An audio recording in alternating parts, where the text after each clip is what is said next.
정치권 소식부터 짚어봅니다. 고영신 한양대학교 특임교수 백성문 변호사 나와 있습니다. 안녕하십니까? 네, 안녕하세요. 안녕하세요. 이정현 새누리당 대표가 주재한 오늘 중진 간담회요. 또 듬성듬성 자리가 비었습니다. 이번에도 절반도 안 왔다고 하는데 이거 이정현 대표에 대한 무언의 메시지인가요, 교수님?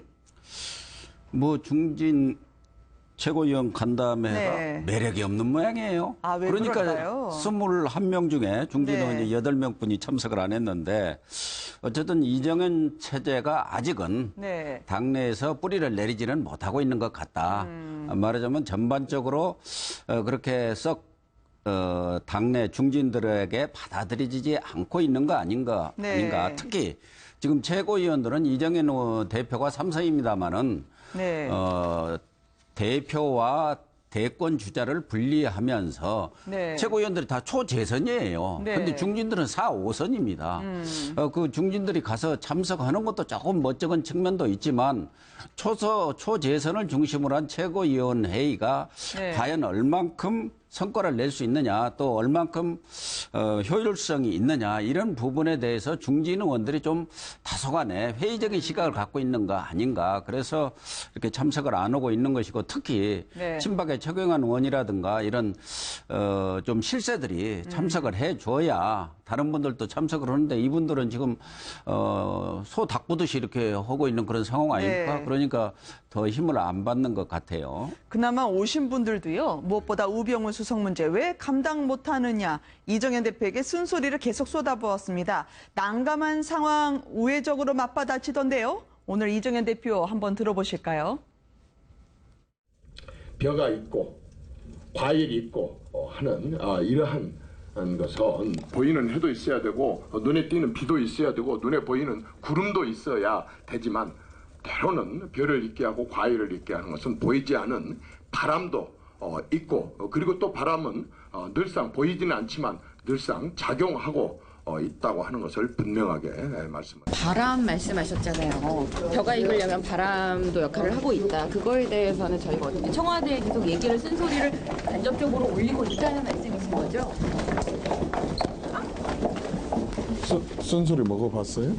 맛보셔봤어요? 대표님 저 안에 가서 있어요. 직문직답 피하느라 참 고생 많으십니다.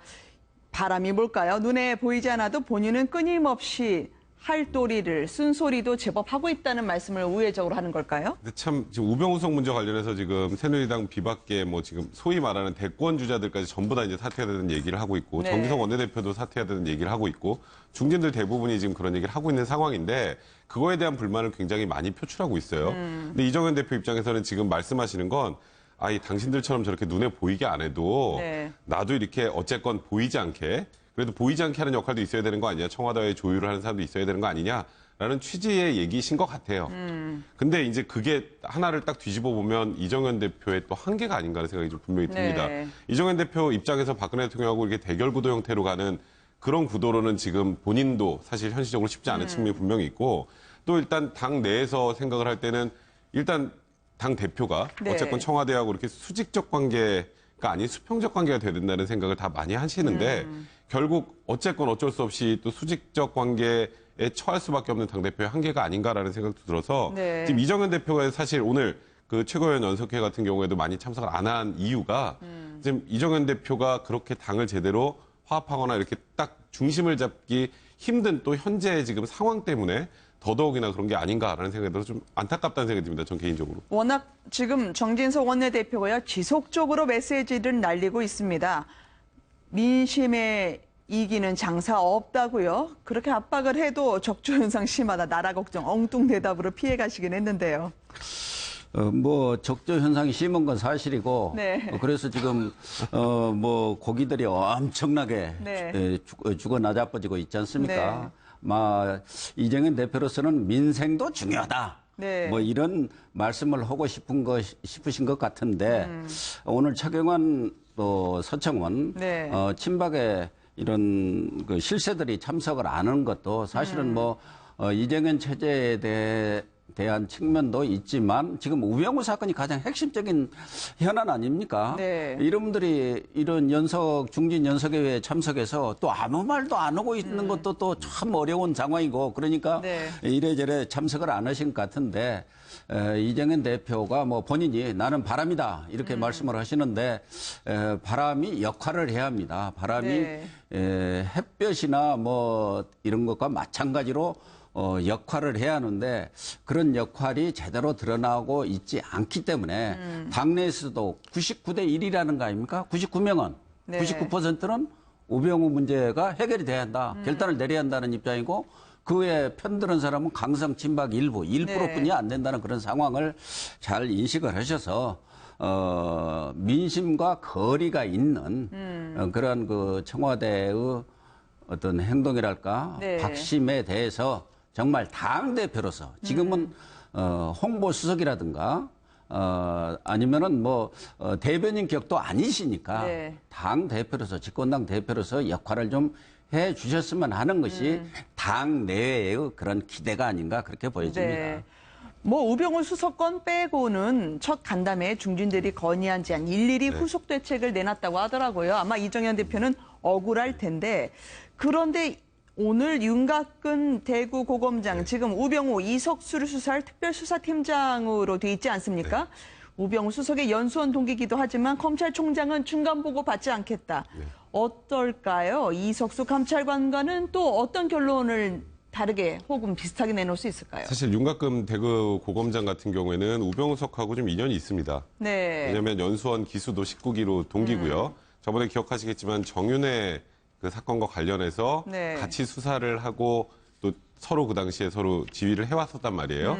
그러다 보니까 사실 특별수사팀이라는 게 꾸려지는 이유는 정치적 중립성이 요구되는 사건에서 네. 그 국민들의 관심은 굉장히 높고 신속하게 처리해야 되니까 굉장히 이제 이 전문가들이 모여서 수사를 진행하는 그런 양태인데 그래서 아까 말씀하셨던 것처럼 법무부 장관에게도 법무부 장관이 아니라 이제 검찰총장이 직보하는 총장이 네. 직보하는 정도로만 그러니까 특임 검사하고 유사한 정도의 독립성을 주겠다고 하는데 문제는 이 지휘 체계 자체가 네.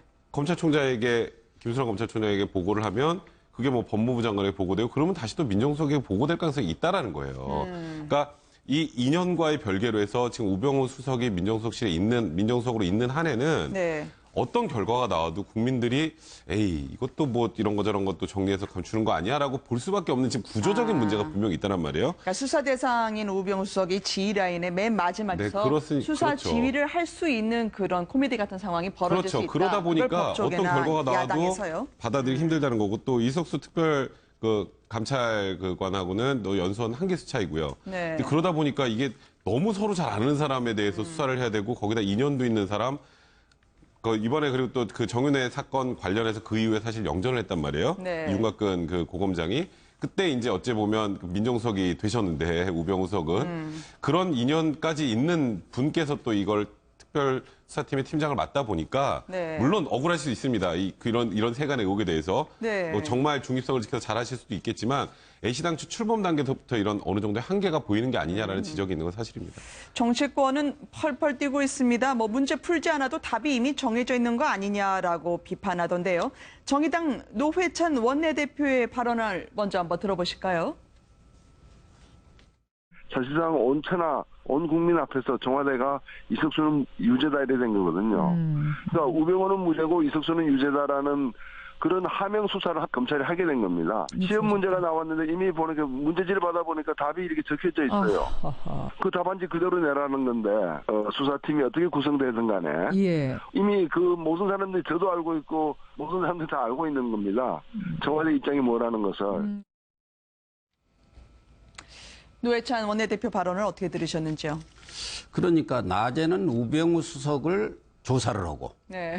밤에는 우병우 수석한테 보고를 하는 네. 그런 상황이 우스꽝스러운 상황이 벌어지지 않겠느냐. 네. 이렇게 뭐 네티즌들이 뭐 얘기도 하고 있더라고요. 네. 어쨌든 뭐 지금 이번 사건으로 볼 때 과연 윤곽근 팀이 팀장이요? 특별 네. 조사팀이 제대로 된 수사를 하겠느냐는 게 대체적인 시각입니다만은 그럼에도 불구하고 네. 검찰이 처한 상황이 과연 본인도 얘기를 했습니다마는 과거 인연을 가지고 네. 수사를 논하기에는 부적절할 뿐만 아니라 너무 절박한 거 아닌가. 만약에 이번에 모든 국민들이 인식하는 대로 우병우 사건 수사, 이석수 사건 수사가 네. 불공정성에 어떤 논란이 된다 할 경우 검찰로서의 그렇지 않아도 신뢰가 땅에 떨어진 상황 속에서 네. 특검이라든가 공수처 이런 부분들이 다시 탄력을 받을 수밖에 없는 그런 상황 아니겠습니까? 네. 그렇기 때문에 검찰에서도 뭐 답이 정해진 것 아니냐 또 청와대에서 이미 국기 문란 사건으로 규정한 상황이기 때문에 그러한 그 가이드라인을 벗어나기는 어렵지 않겠느냐는 그런 관측이 대다수 나오고는 있습니다만은 네. 검찰로서도 최선을 다할 수밖에 없다. 저는 그렇게 봅니다. 무엇보다도 여론이 초집중하고 있는 사안이기 때문에요. 과연 어떻게 헤쳐나갈지 많은 분들이 오히려 그 인연 때문이라도 지켜보고 있다는 걸 팀장은 알고 있지 않을까 싶어요. 박근영 유경재당 이사장 전 이사장이죠. 사기 혐의와 관련해서도 지금 이게 우병우 민정수석 레이더에는 안 걸리고 이석수 감찰관 레이더에만 왜 걸리냐고 하면서 지금 아무래도 이게 노회찬 원내대표의 말이긴 한데요. 자, 이 시기에 대해서는 청와대에서는 조금 배경이 의심스럽다라고 공박을 하고 있는 것 같아요. 지금 노회찬 원내대표가 한 얘기 때문에 그런 겁니다. 왜냐하면 네. 사실 이게 특별감찰 1호가 우리는 우병우 민정수석이라고 알고 있었잖아요. 네. 근데 우병우 민정수석에 대한 특별감찰이 딱 진행된 게 지난달 21일입니다. 그 21일에 박근영 전 이사장을 검찰에 고발했어요. 이석수 네. 특별감찰관이. 그렇다는 건 근데 그때 전혀 알려지지 않았었는데 이게 딱 지금 시점에 알려지게 되다 보니까 청와대에서도 뭔가 이게 저희가 있는 게 아니냐는 얘기가 나오는 이유는 네. 왜냐하면 민정수석이 해야 되는 일이 뭡니까? 그러니까 일단 사람들에 대해서 전체적으로 이 고위공직자들에 대한 사정 전체적으로 담당을 하는 것 외에 친인척 비리 관련해서 다 챙겨야 된단 말이에요. 네. 근데 이게 우병우 민정수석이 그럼 모르고 이석수 특별감찰관만 바로 알았다라면 그럼 결국 민정수석실에 자체 또 문제가 있는 거 아니냐 얘기가 나올 수밖에 없거든요. 네. 그럼 결국 지금 현재 수사하는 과정에서 우병우 수석을 수사해야 되는데 우병우 수석이 잘못됐다는 얘기가 계속 또 추가가 되는 거예요. 그러다 보니까 청와대에서는 이것도 지금 나온 게 뭔가 또 이게 뭔가 음모가 있는 게 아니냐는 얘기가 네. 나오는데 그 정도로 지금 우병우 수석 지금 상황이 사면 초과의 상황에 처해져 있다라는 게 또 단적으로 드러나는 게 아닌가 생각도 듭니다. 박근영 전 이사장에 대해서는 남편 신동욱 씨가 우리가 오히려 빚이 많았다. 8억 원대나 된다면서요. 생활비가 필요했다라고 하는데 구구절절하게 생활고 있었다라고 이야기를 하더라고요. 박근영 씨 문제는 뭐 어제 오늘의 얘기가 아니지 않습니까? 네. 저분 부부가 아주 독특한 행동을 많이 해서 그동안 뭐 여론의 비난과 지탄도 많이 받았습니다. 그러나 네. 이번 사건은 기본적으로 저게 무슨 권력형 비리라든가 부패 행위는 아니지 않습니까? 네. 일종의 생계형 뭐 비리라고 볼 수가 있겠죠. 그래서 뭐 많은 사람들이 안타까움을 느낄 거예요. 네.